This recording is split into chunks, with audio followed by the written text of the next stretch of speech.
ciyaarihii ugu xiiso badnaa ee shilay ilaa xalay dhacay waxaa ka mid ah ciyaartii Manchester United iyo kooxda Chelsea dhexmartay oo isha si weyn loogu hayay waxaa marti loo ahaa kooxda shayaadiinta gudguduudan goolka waxaa ku hormartay kooxda Chelsea oo weeraryahankooda reer Brazil Willian ayaa gool darba ah oo baasuuka aad moodo wuxuu dawamariyay goolhayaha kooxda Manchester De Gea maxaa dhacay maxaase ka dambeeyay kubad si qurux badan ay isugu soo dhiibeen weeraryahanada kooxda Manchester United ayaa waxaa shabaqa kooxda Chelsea ku hubsaday guraylaha reer Belgium Romelu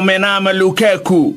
oo shalay wacdara ka dhigay garoonka kubadda cagta Manchester haafkii hore ee ciyaarta hal ayaa lagu nastay waa la isku soo laabmay Manchester baa kubaddii gebi ahaanba la wareegtay maxaa dhacay Jesse Lingard wiilka da'da yar ee afka hore uga dheeray shayaadiinta ayaa gool madax ah oo uu soo dhigay Lukaku ku quusiyay kooxda Chelsea taasoo aakhirkii noqotay guushii shalay waxaa ka hadlay tababaraha kooxda Manchester United oo sheegay in kaliya aysan Chelsea ka badinin ee ay ka badiyeen kooxda horyaalka England haysata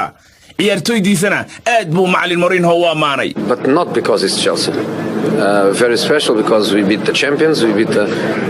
ciyaar kaloo xiiso lahayd oo kama dambaysa head koobna uu yaalay waxay dhexmartay Arsenal iyo Manchester City waa koobka EFL-ka loo yaqaano waa lagu durduriyay kooxda Arsenal oo 3-0 ay ardaadiqaha looga dhigay waa koobkii ugu horeeyay oo Pep Guardiola uu kooxda Manchester City u qaado